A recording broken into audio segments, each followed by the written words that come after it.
Juliette Gordon Low, affectionately known as Daisy by family and friends, was the dynamic and visionary founder of the Girl Scouts of the United States of America. Born on October 31st, 1860 in Savannah, Georgia, Juliette was the second of 6 children in a well-to-do Southern family.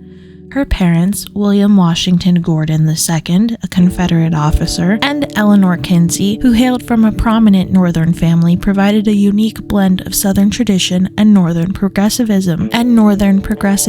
This dual heritage profoundly influenced Juliette's outlook, giving her both a sense of duty and a desire to bridge societal divides. From an early age, Juliette displayed a vivacious personality and an active imagination. She loved poetry, painting, and sculpting, and often spent her days exploring the outdoors, showing an early interest in nature and adventure. However, her idyllic childhood was not without its trials. A chronic ear infection caused significant hearing loss, and a medical mishap later in life left her nearly deaf in one ear. Despite these challenges, Juliette developed a remarkable resilience, refusing to let her disability define her. After attending private schools in Virginia and New York, Juliette's life took a significant turn when she married William Mackey Low, a wealthy Englishman, in 1886. The marriage took her across the Atlantic to England, where she became part of the British high society. However, the relationship proved to be deeply unhappy. William's infidelity and disinterest in Juliette's passions strained their marriage, and the couple separated. When William died in 1905, Juliette faced an uncertain future. She was left with no children and no clear direction, but instead of succumbing to despair, she sought a new purpose. It was during this transformative period in her life that Juliette met Sir Robert Baden-Powell, the founder of the Boy Scouts. The two shared a kindred spirit and a passion for youth development. Baden-Powell's vision of instilling leadership and self-resilience in boys inspired Juliette, who saw an opportunity to create a similar movement for girls. She became actively involved with the Girl Guides in England, an organization founded by Baden-Powell's sister Agnes. The experience sparked her dream of bringing this movement to the United States. In 1912, Juliette returned to Savannah with a renewed sense of purpose. On March 12th of that year, she gathered 18 girls to form the first American Girl Guide troop, which later became known as the Girl Scouts. With boundless energy, she threw herself into the work, personally funding much of the organization in its early days and recruiting volunteers across the country. Juliette's famous enthusiasm was contagious. She once described the Girl Scouts as her magic carpet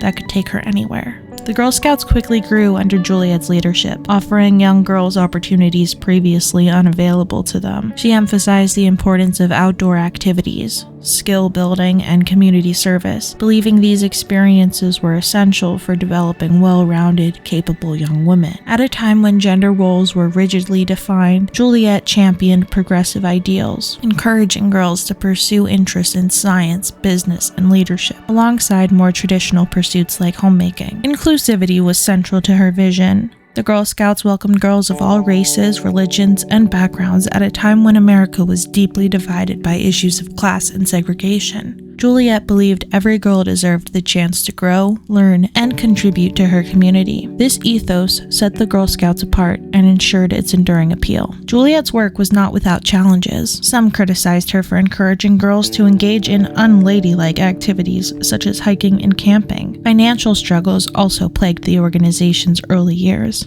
Yet Juliette's determination never wavered. She traveled tirelessly, fundraising and advocating for the Girl Scouts, often pouring her own resources into the cause. In 1923, Juliette was diagnosed with breast cancer, but she kept her illness private, continuing to work for the Girl Scouts with unwavering dedication. Her health deteriorated over the next few years. Her spirit remained indomitable. Even in her final days, she was more concerned with the future of the Girl Scouts than her own well-being. On January 17, 1927, Juliette Gordon Low passed away in Savannah at the age of 66. She was buried in her Girl Scout uniform, a testament to the organization that had become her life's work. Juliette's legacy endures in the millions of girls and women who have been empowered through the Girl Scouts. Her belief in the transformative power of leadership, community service, and self-reliance has shaped generations. She took personal adversity and turned it into opportunity to uplift others, creating a movement that has expanded across the globe. Juliette Gordon Low was more than a founder. She was a pioneer, a dreamer, and a force for change, proving that one determined individual can leave an indelible mark on the world.